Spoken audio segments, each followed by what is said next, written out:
आज के current affairs 15 अप्रैल 2021 के सबसे पहला करंट अफेयर है आपका नेशनल एजुकेशन पॉलिसी को लेके। लास्ट ईयर ये पॉलिसी आई थी सरकार की तरफ से, जिसमें सरकार ने आपकी स्कूल एजुकेशन में चेंजेस लाने का फैसला किया। देखो, ये जो एक पॉलिसी है ना, ये सिर्फ ब्रॉड लाइन है।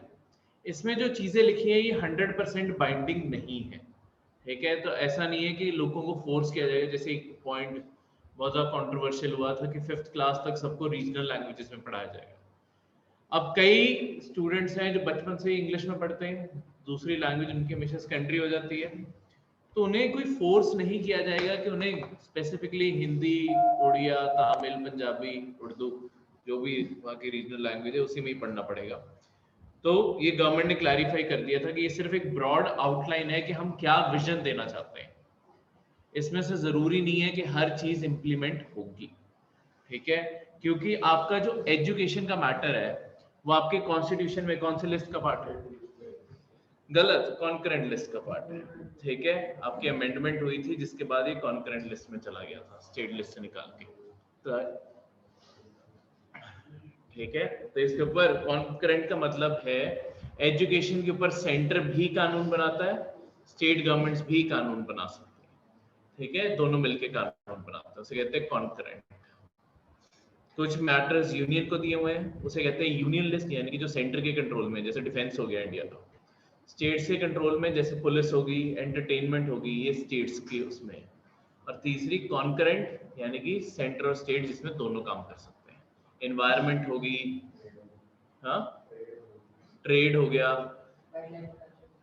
हम लोग वही एनवायरमेंट, वाइल्ड लाइफ, हाँ, वो हो गया, ये सारी चीजें इसके अंदर। तो आपकी जो नेशनल एजुकेशन पॉलिसी है, ये elementary education to higher education सबसे डील करती है वैसे तो, पर मेन फोकस इसका एलिमेंट्री पे है। हायर एजुकेशन मतलब कॉलेज की भी चीजें लिखी हुई हैं। जैसे एक बहुत बड़ा जो कॉलेज एजुकेशन में चेंज आने वाला है, सबसे पहले तो अगर ये जब इम्प्लीमेंट प्रॉपरली होती है, जो आपके इस टाइम +1 +2 में जो तुमने अपने टाइम पे चूज किया होगा, medical, non medical, commerce, arts, ये फील्ड चूज किए होंगे ना, ये खत्म हो जाएंगे। एक बच्चा अगर बायोलॉजी के साथ अकाउंट्स पढ़ना चाहता है और उसके साथ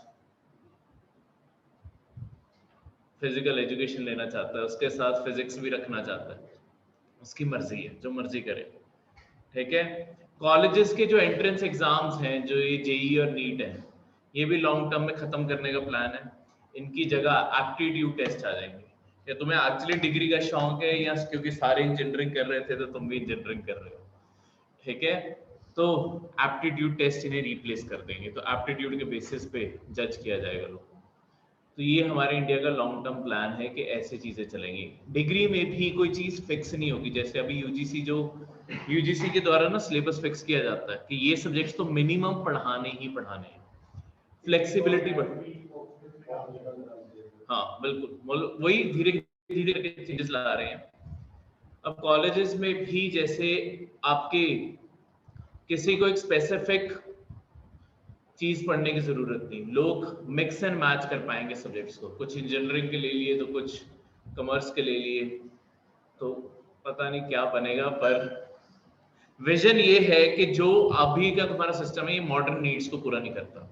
जैसे कि अगर तुम यही बात करो, सी ये ऐसा मिक्सचर क्यों बनाया जा रहा है, कंपनीज को जरूर मुश्किल होगी कि उन्हें कैसा टैलेंट चाहिए, पर फोकस इस पे, इसी चीज पे, जिस पे तुम्हारा इंटरेस्ट है ना, तुम वो करो। जैसे आजकल इमर्जिंग टेक्नोलॉजी लगा लो, आर्टिफिशियल इंटेलिजेंस। आर्टिफिशियल इंटेलिजेंस को अगर लेट्स सपोज कोई पर्सन आर्टिफिशियल इंटेलिजेंस को न्यूरो साइंस के साथ पढ़ना चाहता है, ब्रेन सेल्स जो हैं, जो आपका सारा नर्वस सिस्टम है, कईयों अगर क्योंकि ब्रेन सेल्स डेड हो जाए तो पर्सन बिल्कुल ही बेकार हो जाता है। ठीक है, हमारी बॉडी चलनी बंद हो जाएगी। अगर कोई पर्सन रिसर्च ही इस फील्ड में करना चाहता है कि मैं कैसे आर्टिफिशियल इंटेलिजेंस को, यानी कि मशीनरी को कैसे इससे कनेक्ट करूं, उसे वो पहले मेडिकल थोड़ी करेगा और उसके बाद फिर इंजीनियरिंग थोड़ी करने बैठेगा, वो अपना मिक्सचर क्रिएट करे। ये इसलिए सोचा जा रहा है कि लोग नई रिसर्च, नए फील्ड्स की तरफ मूव करें ताकि ज्यादा इनोवेशन बढ़े। तुम्हें जिस चीज में इंटरेस्ट है तुम उसका, मतलब बचपन से एक तरह से बच्चों को बोला जा रहा है कि कोई गोल बना के चलो, ठीक है, और वही करो।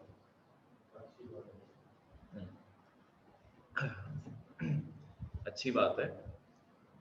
बस इम्प्लीमेंटेशन जो चीज होती है ना, सबसे बड़ी प्रॉब्लम वहां होती है। ये इम्प्लीमेंट कैसे होगा, कौन से सब्जेक्ट्स फिक्स रखे जाएंगे, कौन से सब्जेक्ट्स ऑप्शनल किए जाएंगे, ऐसी सारी वेरिएशंस अभी देखने की बात है। उसके बाद कॉलेजेस में क्या उनके टीचर्स भी हैं या नहीं है। तुम ऑप्शन दे दो आर्टिफिशियल इंटेलिजेंस का, तुम्हारे जो वहां पे टीचर है उसे आर्टिफिशियल इंटेलिजेंस की सिर्फ डेफिनेशन ही पता है, ठीक है, कैसे कोडिंग करनी है, क्या करना है, अगर उसे वही नहीं पता, प्रोग्रामिंग ही नहीं पता, तो क्या ही आर्टिफिशियल इंटेलिजेंस रहेगी, तो फिर एग्जाम्स ही रहेंगे। तो धीरे धीरे होगा, पर एक पॉजिटिव नोट है। अच्छा, इसमें आपका जो ये 10+2 का सिस्टम है, इसे पूरा चेंज करके 5+3+3+4 किया जा रहा है, ठीक है। ये सारे इसके नीचे डिवीजन स्टेजेस हैं, पर हम डायग्राम के थ्रू पढ़ लेंगे। अब पहले 3 और 5 को एक साथ रखा, मतलब ये 5 इयर्स बन गए ना, 3 और 2 साल को एक साथ रखा गया है। पहले उम्र के जो मतलब एज 3 to 6 ईयर के बच्चे हैं, उन्हें वो जो किंडर गार्डन वो सब कुछ होता है, उसमें थ्रू स्कूलिंग की जाएगी। उसके बाद क्लास मतलब किंडर गार्डन, यूकेजी, केजी, वो सारी जो क्लासेस है वो इसमें आ गई। इसके बाद फर्स्ट और सेकंड बीसी का हिस्सा, ये आपकी फाउंडेशनल स्टेज है जो 5 साल लेगी। इसके बाद अगले 3 साल 8 to 11 ईयर्स वालों के लिए यहाँ पे 3 to 5 ईयर्स की क्लास आ जाएगी, इसे प्रेपरेटरी स्टेज बोला जा रहा है। इसके बाद 3 ईयर्स 6 to 8th क्लास जो आपकी मिडिल स्टेज आ गई, यहाँ पे एक्सपेरिमेंट, मैथमेटिक्स, ये सारी चीजें यहाँ पे आनी शुरू हो जाएंगी, ठीक है। उसके बाद 6 to 12 को एक कॉलम में अब डाल दिया गया है, अब 2+2 नहीं रहा हो, मतलब 10th तक पहले अलग था, फिर आखिरी 2 साल non medical, medical, commerce, arts, उनके अगर तुमने ट्यूशन लगाई हैं तो वो अब चीजें खत्म हो रही हैं। अब नया जो सिस्टम है उसमें 4 साल एक साथ जोड़ दिए गए, ठीक है। तो जो भी बच्चा शुरू करेगा वो 9th क्लास से अपनी उसी फील्ड की तरफ को शुरू करेगा और उस तरफ को मूव करेगा। तो अभी तक सबने ये पॉलिसी इंप्लीमेंट नहीं किया। अगर पेपर में क्वेश्चन आ जाए, खासकर जिन्होंने किसी एक स्टेट का पेपर देना है, उनके लिए खासकर इंपॉर्टेंट है, कौन सी इंडिया की फर्स्ट स्टेट है जिसने नेशनल एजुकेशन पॉलिसी लागू कर दी? हिमाचल, ठीक है। यहाँ पे आपके फैक्ट लिखा हुआ है, वहीं से पढ़े। जितनी कॉन्फिडेंस से आंसर आया, ये लग रहा था कि कहीं अभी अभी रिसेंटली देख। हिमाचल प्रदेश फर्स्ट स्टेट है जिसने एजुकेशन पॉलिसी इंप्लीमेंट की, ठीक है। आसपास के स्टेट्स में भी ये क्वेश्चन आ सकता होता है, हिमाचल में तो ये क्वेश्चन आ ही सकता होता है, ठीक है, क्योंकि उनका तो बन ही गया, ठीक है। तो ये चीज याद रखना। क्लियर है? दूसरा करंट अफेयर है आपके एमएसएमई सेक्टर बारे। एमएसएमई का मतलब होता है micro small medium enterprises, MSME. ये आपकी कंपनीज को अलग अलग साइजेस में डिवाइड किया जाता है डिपेंडिंग कि उनका इन्वेस्टमेंट और टर्नओवर कितना। ये लास्ट ईयर इनकी डेफिनेशन चेंज हो गई है, ठीक है। पहले सिर्फ टर्नओवर बेस होता था, जिसमें मैन्युफैक्चरिंग और सर्विस सेक्टर का अलग अलग क्राइटेरिया होता था। अब वो मैन्युफैक्चरिंग और सर्विस सेक्टर में डिफरेंशिएशन खत्म कर दिया गया है, और उनकी इन्वेस्टमेंट की फैक्ट्री लगाने के लिए कितना पैसा लगाया है और उनका टर्नओवर कितना है। क्योंकि नहीं तो लेट्स सपोज जो फैक्ट्री अभी नई शुरू हुई है वो तो अपने आप को कहीं लिस्ट ही नहीं करवा पाएगी, इसलिए इन्वेस्टमेंट का क्राइटेरिया भी डाल दिया गया है कि जिसने इतना पैसा लगा दिया है उस कंपनी को एस्टैब्लिश करने के लिए, वो भी सरकार से कैटेगरी ले पाए। इनमें से एक होता क्या है, इन कंपनीज में फिर सरकार की तरफ से इन्हें स्पेशल इंसेंटिव्स मिलते हैं, लोन्स पे रेट सबवेंशन मिलता है, ठीक है। जैसे 1 करोड़ सरकार की स्कीम है कि अगर 1 करोड़ तक इन्होंने लोन लेना है, 2% सबवेंशन मिलती है। सबवेंशन का मतलब है कि जो भी इंटरेस्ट रेट चल रहा होगा उससे 2% कम इंटरेस्ट रेट मिलेगा।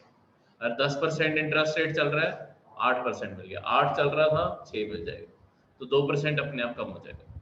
तो ऐसे और भी बेनिफिट्स हैं, इन्हें पेपर वर्क कम करना पड़ता है बाकी कंपनीज से, ठीक है, जो लार्ज स्केल बन जाती है। अब मीडियम के बाद सिर्फ लार्ज स्केल रहेगी, जो लार्ज फैक्ट्री होगी उसे फिर सारे के सारे नॉर्म ज्यादा स्ट्रिक्टली फॉलो करने पड़ते हैं।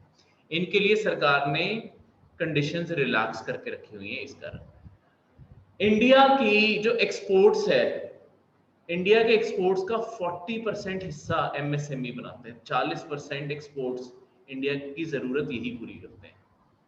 इसलिए हमारे लिए जरूरी इसलिए भी है क्योंकि 40% एक्सपोर्ट सिर्फ एमएसएमई सेक्टर से जा रहा है। एमएसएमई क्या होती है? जो छोटी छोटी फैक्ट्रीज होती है ना, ये एमएसएमई है, ठीक है। ये छोटी छोटी फैक्ट्रीज हैं जितनी भी इंडिया में, तुमने देखी होंगी, हर शहर, हर टाउन में, कस्बे में होती हैं, वो आपके एमएसएमई है। बस वो अपने आप को रजिस्टर कर ले सरकार के पास तो ये स्टेटस मिल जाता है। तो ये टोटल इंडिया का 40% एक्सपोर्ट। तो अब इन्हें लेटेस्ट प्रॉब्लम क्या आ रही है? देखो, एमएसएमई सेक्टर को ना डिमांड बहुत आ रही है पूरी दुनिया से। एमएसएमई सेक्टर की जो मतलब कंपनीज है, इन्हें बहुत ऑर्डर मिल रहे हैं, इंडिया से भी बाहर से भी। पर प्रॉब्लम क्या आ रही है कि रॉ मटेरियल की ना शॉर्टेज है। रॉ मटेरियल की शॉर्टेज के कारण जो प्राइसेस है ना, वो रातों रात बदल जाते हैं। तो जैसे इन्होंने अपने इस आर्टिकल में एग्जांपल दिया हुआ था कि फेब के आसपास जो कॉपर का प्राइस था, वो 460 रुपए के करीब उन्हें कॉपर पर टन उसके हिसाब से मिल रहा था, ठीक है। यही मार्च में बढ़ के 720 हो गया। इतना बड़ा डिफरेंस आना।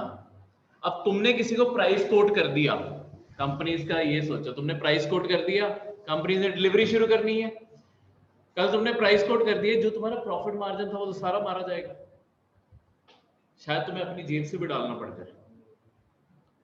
तो इसके कारण एमएसएमई सेक्टर ये कह रहे हैं कि बेसिकली गवर्नमेंट को इंटरवीन करना चाहिए, रॉ मटेरियल या तो कहीं से अरेंज करे या प्राइजेस को लिमिट करे, ताकि रातों रात इतना जंप ना करे। मतलब प्राइजेस तो ऑब्वियसली बढ़ते हैं हर चीजों के, पर सडन जंप ना करे। आपके इस टाइम ना बहुत सारे सेक्टर्स ऐसे हैं जो सप्लाई साइड से प्रॉब्लम फेस कर रहे हैं। इकोनॉमी में दो चीजें होती हैं, सप्लाई और डिमांड। कई चीजों की डिमांड इतनी ज्यादा बढ़ गई है कि सप्लाई नहीं पूरी हो पा रही। जैसे आपके जो इलेक्ट्रॉनिक्स हैं, इलेक्ट्रॉनिक्स सेक्टर, उसकी जो न्यूज आती है, जो ये आपका आईटी जितना है, मतलब कंप्यूटर्स हो गए, मॉनिटर्स हो गए, जितनी इनकी हार्डवेयर चिप्स हैं, इसका माना जा रहा है कि 2022 के एंड तक इनकी अभी सप्लाई पूरी नहीं हो सकती, जितनी डिमांड क्रिएट होगी अचानक, ठीक है। तो होता क्या है, लेट्स सपोज आज वहां पे भी ये प्रॉब्लम आ रही है। आज अगर कंप्यूटर लेने गए, लेट्स सपोज 25,000 का है, शायद कल वो 28,000 का हो जाएगा, ठीक है। तो वो रातों रात उसके भी प्राइसेस बढ़ रहे हैं, क्योंकि पीछे इन कंपोनेंट्स की सप्लाई नहीं हो पा रही, जितनी दुनिया में डिमांड बढ़ चुकी है अचानक ही, ठीक है। तो बाकी भी चीजों की, इन सारी चीजों की जो प्रॉब्लम आ रही है, उसे अब दूर करना जरूरी है। क्योंकि अगर सप्लाई साइड प्रॉब्लम आती है, कल मैंने आपको उस दिन बताया था, दो इंडेक्स होते हैं आपके इन्फ्लेशन के। सप्लाई साइड प्रॉब्लम्स को कौन सा इंडेक्स देखता है? WPI, होलसेल प्राइस इंडेक्स, जहां पे होलसेल पे बिकती है, वो भी राइज करेगा, तो यानी कि इंडिया में महंगाई का इंडेक्स राइज कर रहा है, ठीक है। होलसेल प्राइस इंडेक्स सिर्फ मैन्युफैक्चरिंग सेक्टर को मेजर करता है या सर्विस को भी मेजर करता है? सिर्फ मैन्युफैक्चरिंग को मेजर करता है, उसमें सर्विस सेक्टर इंक्लूडेड नहीं, ठीक है। क्लियर है? जो आपका कंज्यूमर प्राइस इंडेक्स है, उसमें दोनों है, मैन्युफैक्चरिंग भी और सर्विस सेक्टर, ठीक है। तो इसके बाद एमएसएमई की आपको ना पेपर में हमेशा लिमिट्स आ सकती हैं कि किस से किस कैटेगरी में डाला जाता है।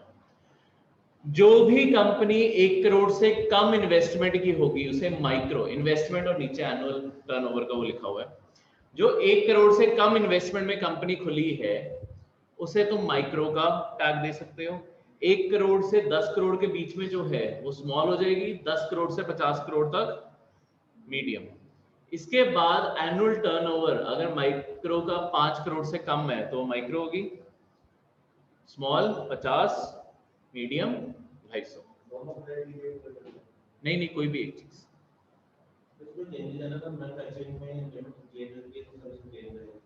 वो खत्म कर दिया। पहले क्या होता था, मैन्युफैक्चरिंग और सर्विस सेक्टर दोनों की ना लिमिट्स अलग अलग देती थी सरकार, कि अगर सर्विस सेक्टर की किसी कंपनी को रजिस्टर करना है, इनमें उन्हें ये लिमिट्स पूरी करनी है, ठीक है। अगर किसी मैन्युफैक्चरिंग को करना है, मतलब सर्विस को करना है, अलग अलग क्राइटेरिया है। वो सरकार ने वो क्राइटेरिया मर्ज कर दिए हैं कि अब सिर्फ सिंगुलर है, ठीक है। क्योंकि आपकी कई कंपनीज ऐसी थी जो मैन्युफैक्चरिंग भी करती थी, सर्विस भी देती थी, उनके लिए फिर प्रॉब्लम हो जाती थी कि हम किस साइड अपने आप को क्लासिफाई करवाएं।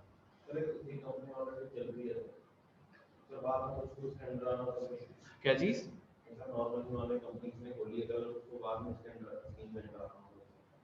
हाँ तो वो सरकार पे रजिस्टर करना है बस, ये स्टेटस है। तुम अपने क्या कहते हैं डॉक्यूमेंट्स फाइल कर दो, ठीक है, सरकार से सर्टिफिकेशन जारी हो जाती है।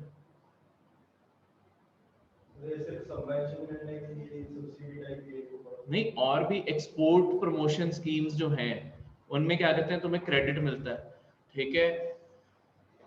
और भी जैसे आपके जो जीएसटी है, जीएसटी का नहीं तो पेपर वर्क बहुत ज्यादा करना पड़ता है जो आपकी लार्ज स्केल कंपनीज है, ठीक है, उन्हें हर इनवॉइस उन्हें हर महीने सबमिट करना होता है, इन्हें क्वार्टर बेसिस पे करने की परमिशन होती है, ठीक है।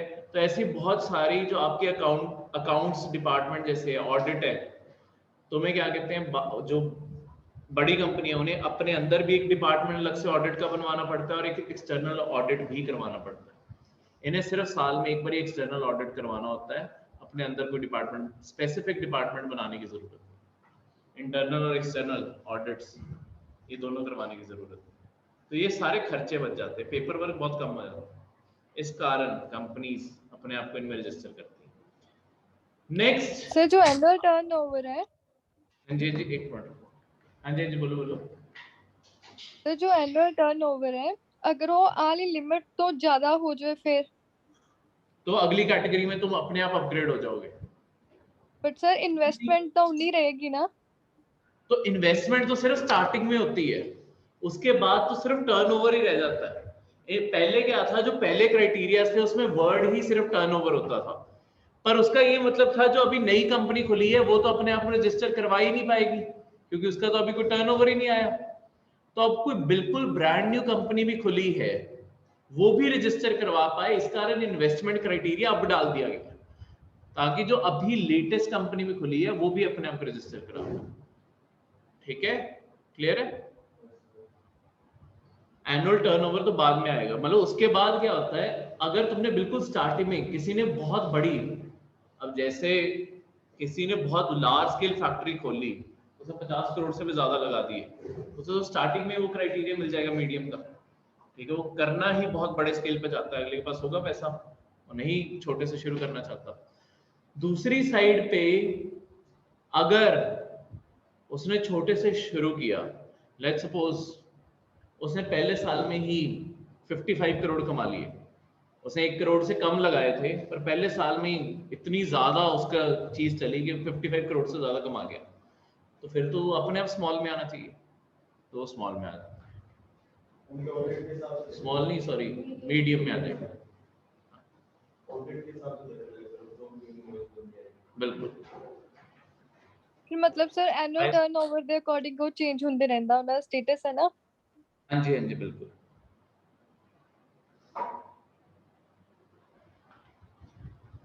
नेक्स्ट करंट अफेयर है फॉरेस्ट फायर्स बारे, तो आंध्र प्रदेश के बारे में लिखा था। अच्छा, आपका फॉरेस्ट इंस्टीट्यूट कहाँ पे है? National forest institute Dehradun sir.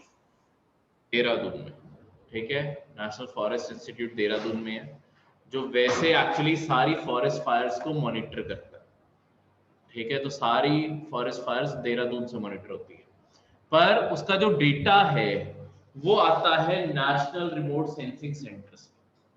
National remote sensing centre ये आपकी सैटेलाइट्स के थ्रू, हमने इंडिया के ऊपर सैटेलाइट्स, कार्टोसैट ऐसी सैटेलाइट्स प्लेस की हुई हैं जिनके अंदर ना स्कैनर होता है, कहाँ पे टेम्परेचर अचानक बढ़ रहा है तो वो डिटेक्ट कर देती है कि यहाँ पे आपकी कोई फॉरेस्ट फायर लग गई है। तो वो जो डेटा होता है नेशनल, लास्ट लाइन जो न्यूज की लिखी हुई है, national remote sensing centre is made available to users within 30 minute, तो 30 मिनट के अंदर अंदर वो अलर्ट कर देती है कि यहाँ पे आपकी फॉरेस्ट फायर लग गई है, फिर वहां पे आपके लोकल फायर स्टेशन को बताया जा सकता है और वो उस फायर के अगेंस्ट रिस्पॉन्ड करते हैं, ठीक है, तो ये चीज ऐसे काम करती है। ये जो नेशनल रिमोट सेंसिंग सेंटर है ये है आपका हैदराबाद तेलंगाना में, ठीक है, ये एरियल और सैटेलाइट रिसोर्सेज दोनों यूज करते हैं। एरियल का मतलब है जो कई बार ड्रोन्स उड़ाते हैं ठीक है। यहाँ आपके वेदर बलून उड़ाते हैं, आम बलून नहीं होते, ठीक है, स्पेशल बलून होते हैं जो 32 किलोमीटर हाइट तक मैक्सिमम जा सकते हैं। उनके नीचे इंस्ट्रूमेंट्स बांध दिए जाते हैं और जैसे जैसे बैलून फ्लाई करता है नीचे सारी रीडिंग लेता जाता है, जहाँ जगह बैलून डिफ्लेट होगा वहां से उसे कलेक्ट कर लेता है। तो इस तरीके से आपकी ये चीज की जाती होती है, ठीक है, क्लियर है। नेक्स्ट एक इंटरनेशनल एग्रीमेंट जिसे इंडिया ने, मतलब ये 2019 में हुआ था, इंडिया ने इसे ज्वाइन नहीं किया at the very last moment. 2019 का एग्रीमेंट था regional comprehensive economic partnership. India ने लास्ट मोमेंट पे विड्रॉ कर लिया था, जहां जिस दिन फाइनल साइन होने थे इंडिया ने डिक्लेयर कर दिया कि हम इसे ज्वाइन नहीं करेंगे, क्योंकि इंडिया के अंदर फार्मर्स और ट्रेडर्स सबने प्रोटेस्ट करने शुरू कर दिए थे। ये होता क्या है रीजनल कॉम्प्रिहेंसिव इकोनॉमिक पार्टनरशिप? ये एक तरह से ना एक आपका फ्री ट्रेड एग्रीमेंट है। अब फ्री ट्रेड एग्रीमेंट का क्या मतलब है? फ्री ट्रेड एग्रीमेंट का मतलब है कि देखो, जब दो कंट्रीज आपस में वैसे ट्रेड करते हैं ना, नॉर्मल टाइम से लगाते हैं, यहाँ पे ये सामान भेजेंगे, यहाँ पे ये सामान भेजेंगे, दोनों कंट्रीज क्या करती हैं, जैसे उनके वहां पर सामान आता है, एक्साइज ड्यूटी, कस्टम ड्यूटी, उनके ऊपर टैरिफ्स लगाए जाते हैं, ठीक है, कि तुमने जितना भी इंपोर्ट करना है, लेट्स सपोज 300% कस्टम ड्यूटी, 50% या 2% ही हो। फ्री ट्रेड एग्रीमेंट में ये कहते हैं कि जितनी भी कस्टम ड्यूटीज हम एक दूसरे की कंट्री में लगा रहे हैं, ये हम खत्म कर देंगे। सामान ऐसे फ्लो करे जैसे एक ही देश का है, देश के अंदर जैसे सामान घूम रहा है वैसे ही कंट्रीज के बीच में घूमना शुरू हो जाए, जो कंट्री साइन करती है, ठीक है। तो आपका रीजनल कॉम्प्रिहेंसिव इकोनॉमिक पार्टनरशिप दुनिया का सबसे बड़ा एग्रीमेंट है अपने आप में। इसमें आपके एशियान कंट्रीज यानी कि आपके Bruny, Cambodia, Indonesia, Laos, Malaysia, Myanmar, Philippines, Singapore, Thailand और वियतनाम, ये जितनी भी साउथ ईस्ट एशिया में कंट्रीज पड़ती हैं, ये सारी कंट्रीज है इसका पार्ट। इसके अलावा आपकी Australia, Japan, China, south Korea, हाँ, न्यूजीलैंड, ये 4 कंट्रीज इस साइड। तो ये एशिया का एक तरह से एग्रीमेंट है कि जापान, साउथ कोरिया, चाइना, ये सारा south east Asia, Australia, New Zealand, इस साइड पे पूरा फ्रंट बन गया।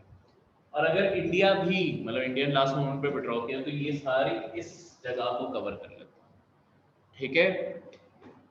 फिलहाल के लिए इसमें 15 मेंबर हैं जो दुनिया की 30% पॉपुलेशन का हिस्सा बनाते हैं और 30% ग्लोबल जीडीपी का हिस्सा यहीं से आता है, मतलब ग्लोबल जीडीपी 30% यही कंट्रीज, ठीक है।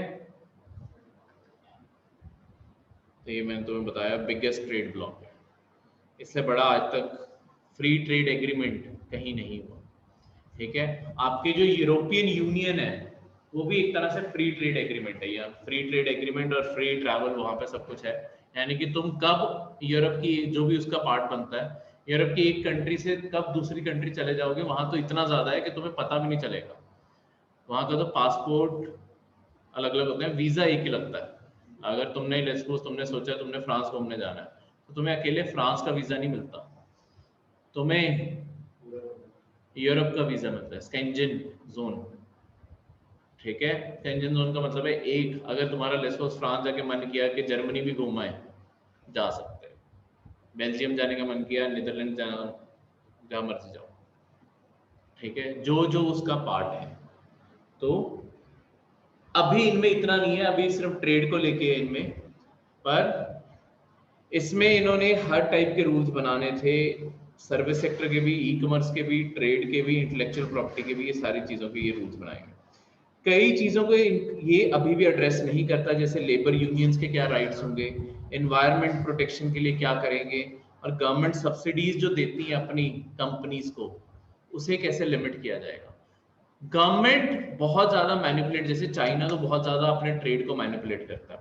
चाइना जानबूझ के क्या करता है, ये फ्री ट्रेड एग्रीमेंट्स इंडिया ने सिर्फ चाइना के कंसर्न से ज्वाइन नहीं किया, ठीक है, क्योंकि प्रोटेक्शन नहीं है, 90% आपको सारे अपने टैरिफ्स खत्म करने पड़ने थे। इसमें प्रॉब्लम क्या आती है, चाइना करता क्या है, अगर चाइना ने कोई चीज, चाइना के वहां पे सप्लाई किसी चीज की बहुत ज्यादा बढ़ गई ना, उनकी गवर्नमेंट क्या करती है, उनकी गवर्नमेंट सब्सिडाइज कर देती है, हेवीली सब्सिडाइज। यानी कि अगर चाइना में भी वो चीज 50 की बन रही होगी ना, वो अपनी कंपनीज को कहते हैं इंटरनेशनल मार्केट में 25 की बेच दो, बाकी 25 रुपए हम दे देंगे। तो उतने की तो मैन्युफैक्चर ही नहीं हो रही वो चीज, तो दुनिया भर की कंपनीज कैसे कंपीट करेंगी उससे, उस स्पेसिफिक कंट्री से, ठीक है, जो अपनी प्राइस गिरा के कर रहा है। तो इसे रोकने के लिए कंट्रीज वैसे अभी क्या करती हैं, जब तुम इसका नहीं पार्ट हो, चाइना अभी भी हमारे साथ कई बार ये करने की कोशिश करता है, तो हम क्या करते हैं, हम एंटी डंपिंग ड्यूटी, इसे कहते हैं डंपिंग प्रैक्टिस। जब तुम मैन्युफैक्चरिंग से भी सस्ती कीमत पे दूसरी कंट्री में सामान बेच रहे हो, उसे कहते हैं डंप करना, फेंक रहे हो एक तरह से। इसके अगेंस्ट कंट्रीज क्या करती हैं, एंटी डंपिंग ड्यूटी लगा देती हैं। उन्होंने जितना प्राइस कम किया होता है, हम उतना प्राइस टैक्स में बढ़ा देते हैं, तो फिर से लेवल प्लेइंग फील्ड बन गया, तो उससे बराबर हो जाता है। क्लियर है? तो आरसीईपी एक तरह से वैसे भी फर्स्ट फ्री ट्रेड एग्रीमेंट है चाइना, जापान और साउथ कोरिया के बीच में, जो 3 of the 4 largest Asian economies है। फोर्थ पता ही इंडिया होनी चाहिए थी, ठीक है, नहीं तो फिर एशिया की 4 सबसे बड़ी इकोनॉमीज में एग्रीमेंट हो जाता, पर अभी टॉप 4 में से 3 ने आपस में एक तरह से एग्रीमेंट कर लिया, इंडिया इससे बाहर है, ठीक है। पर इंडिया के लिए रास्ता ओपन रखा गया है, क्योंकि इंडिया नेगोशिएशंस का पार्ट था, 2011-12 से नेगोशिएशन शुरू हुई हैं, इंडिया नेगोशिएट करता रहा है, एंड मोमेंट में हम मुकर गए, तो हमारे लिए उन्होंने रास्ता ओपन रखा है कि इंडिया कभी भी वापस ज्वाइन करना चाहे, इंडिया कभी भी ज्वाइन कर सकता है, ठीक है। अब एक चीज आपने गवर्नमेंट की भी सुनी होगी, और आजकल आपके कोई भी चीज खरीदते हो ना, उनके ऊपर लिखी भी आती है कंट्री ऑफ ओरिजिन, ठीक है। आपके सरकार ने गाइडलाइन बनाई थी जिसमें ये चीज कहाँ बनी है उस चीज को लिखना जरूरी होता है। तो ये रूल्स ऑफ ओरिजिन भी आरसीईपी में, ये जो रूल्स है ना, सारी कंट्रीज ने अपने अपने रूल्स बनाए हुए हैं इस टाइम, ठीक है, हम किस किस चीज को कवर करते हैं। आरसीईपी में सारी कंट्रीज जितनी भी हैं, इन्होंने डेफिनेशन अपनी कॉमन करने का फैसला कर लिया था। तो रूल्स ऑफ ओरिजिन होते क्या है कि बेसिकली ये प्रोडक्ट किस इकोनॉमिक नेशनैलिटी को बिलोंग करता है, वो एक तरह से उसके ऊपर लिखा जाता है, यानी कि कहाँ बना है वो प्रोडक्ट, ठीक है, उसे रूल्स ऑफ ओरिजिन कहते हैं।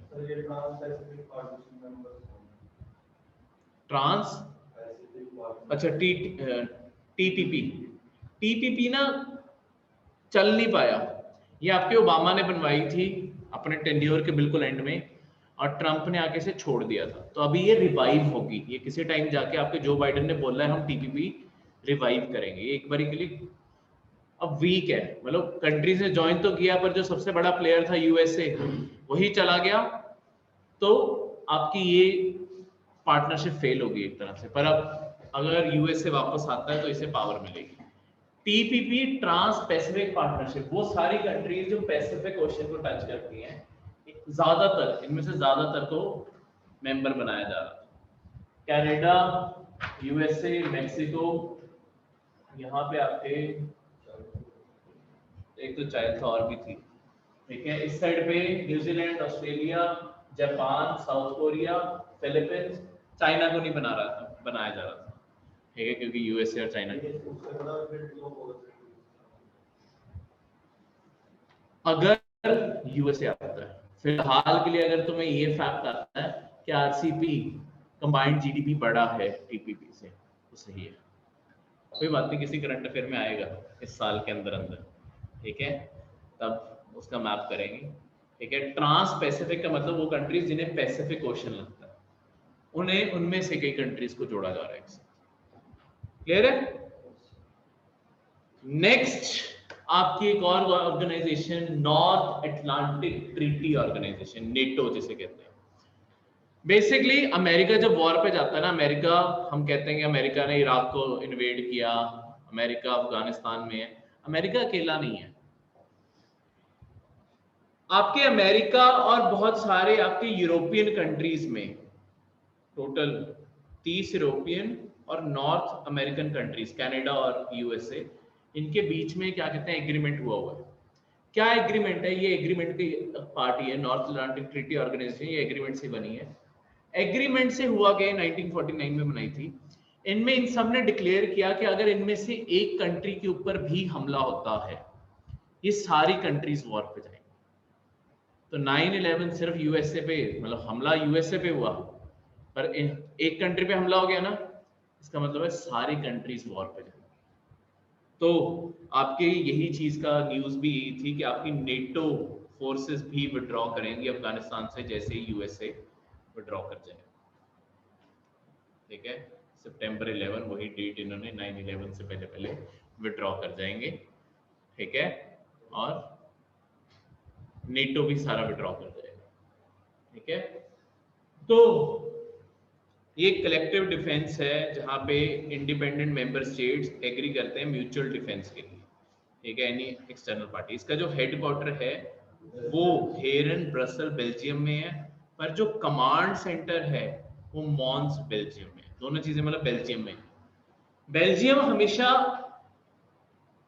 बथेरी चीजों का तुम हेडक्वार्टर ना बेल्जियम में सुनोगे जो इंपॉर्टेंस की, जैसे यूरोपियन यूनियन जो मैंने आपको बताया, उसका भी हेडक्वार्टर ब्रसल बेल्जियम में ही है, इसका हेडक्वार्टर भी बेल्जियम में ही है। इसी कारण आपके ना 2 साल पहले 2018-19 के करीब ना बहुत सारे आपने सुना होगा बॉम्ब ब्लास्ट हुए थे आपके यूरोप में, बहुत ज्यादा बॉम्ब ब्लास्ट होने लग गए थे। उनमें से कई बॉम्ब ब्लास्ट ना आपके ब्रसल्स में ही हुए हैं, क्योंकि ब्रसल्स आपका नेटो का सेंटर है और यूरोपियन यूनियन का सेंटर है। ये वॉर पे है आपके इस्लामिक स्टेट ये सबके खिलाफ, इसलिए ब्रसल शहर टारगेट बनता है, क्योंकि वो उन्हें मैसेज देना चाहते हैं कि हम भी तुम्हारे घर में घुस सकते हैं। तो वो ये दोनों में टसल चलती रहती है। ठीक है, वो पावर सेंटर है, क्योंकि ब्रसल के ऊपर अटैक का मतलब है नेटो के ऊपर अटैक, तो इसलिए ब्रसल खास का टारगेट बन जाता है। ठीक है, तो लेटेस्ट जो मेंबर जिसने नेटो ज्वाइन किया है वो है नॉर्थ मैसेडोनिया, 2020 में इन्होंने ज्वाइन किया था। ठीक है, अभी लेटेस्ट जो न्यूज है यूक्रेन भी ज्वाइन करने को फिर रहा है, क्योंकि थोड़े दिन पहले हमने करंट अफेयर पढ़ा था, यूक्रेन भी ज्वाइन करने को घूम रहा है, क्योंकि आपके रशिया रशिया ने पहले क्या किया हुआ है, यहाँ पे आपका यूक्रेन वर्ल्ड पास कर,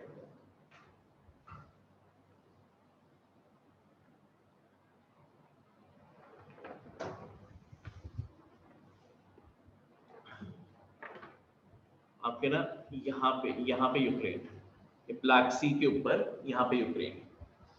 रशिया ने क्या किया है, इसका ना एक बहुत बड़ा हिस्सा है क्रीमिया। क्रीमिया पे ऑलरेडी कब्जा कर लिया रशिया ने। ठीक है, अपनी फौज को पहले मिलिटेंट्स के तौर पे भेज के, और अब फॉर्मली अपना हिस्सा बना लिया क्रीमिया को। अब तो ब्रिज भी बना लिया, सबको जोड़ लिया उस हिस्से को। अब अगला फिर से रशिया और यूक्रेन की बाउंड्री पे रशिया के सोल्जर्स इकट्ठे होते हुए मूवमेंट दिख रही है। तो अब यूक्रेन फिर से डरा हुआ है कि फिर और एरिया ना हथिया ले रशिया। इसके कारण आपके वो नेटो को ज्वाइन करना पड़ रहा है, क्योंकि नेटो बनाया ही इसलिए गया था बेसिकली। ये ना सिर्फ मतलब दिखने को ये वॉर के लिए है, पर ये एक तरह से प्रिवेंट करता है चीजों को। हुआ क्या था, आपके ये जो एरा है 1949 का, ये आपका कोल्ड वॉर का टाइम था। 2 सुपर ब्लॉक्स बन गए थे, यूएसए और यूएसएसआर। यूएसए और दूसरी साइड था यूएसएसआर।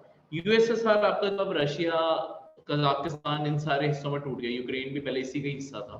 ठीक है, ये जो चीज थी यूएसएसआर वालों को ना, मतलब यूएसएसआर वालों से हमेशा डर लगता था यूरोपियन कंट्रीज को कि ये हमला कर देंगे और हम अपने आप को डिफेंड नहीं कर पाएंगे। रेड आर्मी इन्हें कहते होते थे कि रेड आर्मी इस साइड से हमला कर देगी और सारे यूरोप पे कब्जा कर लेगी, इन्हें कोई रोक नहीं पाएगा। तो आपके जर्मन्स, आपके फ्रेंच ही सारे डरते थे। तो इन्होंने स्टार्टिंग में आपके यूएसए को परसुएड किया कि हमें प्रोटेक्शन दे दो। हम एक साथ समझौते में आए थे, तब जाके ये एग्रीमेंट हुआ था। इसके अगेंस्ट आपके यूएसएसआर ने भी, जैसे इन्होंने नेटो किया, इन्होंने बनाया था वॉरसॉ। वॉर्सो एग्रीमेंट किया था इन्होंने भी जैसे कहा कि हम जॉइंट, एक के ऊपर भी अटैक होता है हम सारे करेंगे, इन्होंने कहा एक के ऊपर भी अटैक होता है हम सारे अटैक करेंगे। ठीक है, तो होता क्या, कोल्ड वॉर में एक टाइम बन गया जहां पे दोनों आई टू आई तो देख रहे थे, वॉर की सिचुएशन बहुत बारी बनी, पर इतनी लार्ज स्केल डिस्ट्रक्शन को देखते हुए कंट्रीज रुक जाती थी।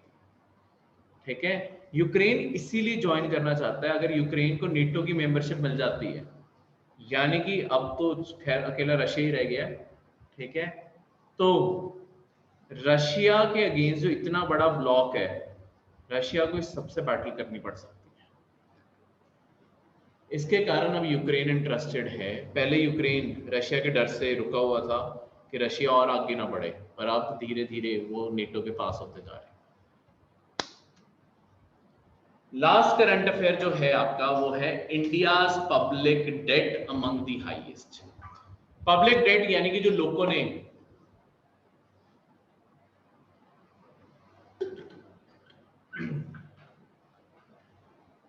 लोन लेके रखे हैं वो हाईएस्ट उस पे, ठीक है, मतलब डेवलपिंग कंट्रीज में वन ऑफ द हाईएस्ट है। और डेट अफोर्डेबिलिटी वीकेस्ट है। डेट अफोर्डेबिलिटी का मतलब होता है लोन वापस पे करने की कैपेसिटी लोएस्ट है, पर डेट सब बहुत बड़ा हुआ है, तो ये प्रॉब्लम बन सकती है। लोन जाएंगे पर अगर वापस ना आए, बैंक्स लॉस में होंगे, लॉन्ग टर्म में इकोनॉमी आपकी ट्रबल में जा सकती है। इसीलिए इस डाउनफॉल को रोकना जरूरी होता है, तो इसे बैलेंस करना जरूरी है। ठीक है, तो ये आपकी बस एक प्राइवेट जो मूडीज आपकी क्रेडिट रेटिंग एजेंसीज है। आपकी 3 सबसे बड़ी दुनिया की क्रेडिट रेटिंग एजेंसीज कौन सी हैं? अच्छा, सबसे पहले क्रेडिट रेटिंग एजेंसीज होती क्या है? ये कंट्रीज को, प्रोजेक्ट्स को, कंपनीज को ना रेटिंग्स देती हैं। ये रेटिंग्स का क्या मतलब है कि ये प्रोजेक्ट को या कंट्री को जब तुम लोन दे रहे हो, क्या इस कंट्री के पास कैपेसिटी है इस लोन को पे बैक करने की, और कितनी आसानी से वो पे कर सकते हैं उस लोन। ठीक है, अगर तो वो बहुत ही स्टेबल इकोनॉमी है जैसे यूएसए, उन्हें बेस्ट स्टेटस मिलते हैं। ठीक है, पाकिस्तान जैसी कंट्रीज जहां पे वो डिफॉल्ट करने का चांस, उन्हें लोएस्ट स्टेटस भी मिलते हैं। और इंडिया बीच बिचाले BA3 स्टेटस पे है। ठीक है, ये B स्टेटस है। ठीक है, हाँ, तो मतलब B का AA स्टेटस, तो B के अंदर भी सब स्टेटसेस हैं, तो उसमें BAA नेगेटिव है हमारा, BAA3 नेगेटिव, ये हमारा स्टेटस है। ठीक है, तो ये इनकी कॉम्प्लेक्सिटी है।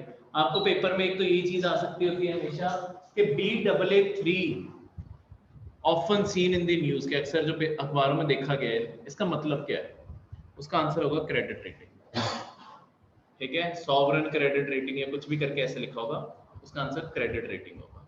क्रेडिट रेटिंग समझ आ गई ना डेफिनेशन इसकी, कि कितनी लोन पे बैक करने की कैपेसिटी है, या वो जो प्रोजेक्ट को लोन दिया जा रहा है, लेट्स सपोज हर प्रोजेक्ट को भी रेटिंग मिलती है अगर वो लेना चाहे। तो प्रोजेक्ट का ये मतलब होता है कि ये प्रोजेक्ट जो बनाया जा रहा है, जो डैम लेट्स सपोज बनाया जा रहा है, अगर उसके ऊपर लोन उठाया है, ये डैम क्या इतना वायबल भी है कि बाद में पैसे कमा के ये लोन को पे कर पाएगा, या फेल हो जाएगा ये, तो उसके अकॉर्डिंग ये सारी चीजें की जाती है। क्लियर है? डाउट? तो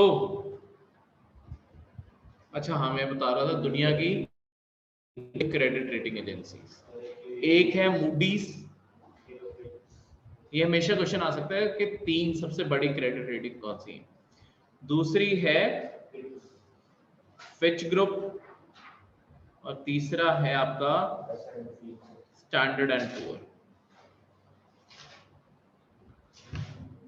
ये 3 दुनिया की सबसे बड़ी क्रेडिट रेटिंग एजेंसी है। इंडिया की सबसे बड़ी क्रेडिट कौन सी है? क्रिसिल सर, क्रिसिल। क्रिसिल, CRISIL, क्रिसिल, वो इंडिया की सबसे बड़ी है।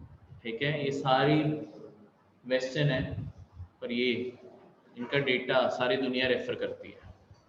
ठीक है, तो ये हमेशा क्वेश्चन आ सकता होता है। लास्ट ईयर शायद यूपीएससी में था भी, क्या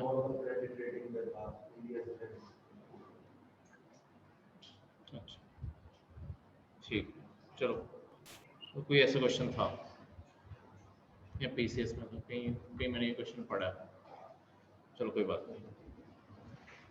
तो ये थे आपके आज के सारे करंट अफेयर्स। किसी को किसी करंट अफेयर में कोई भी डाउट हो?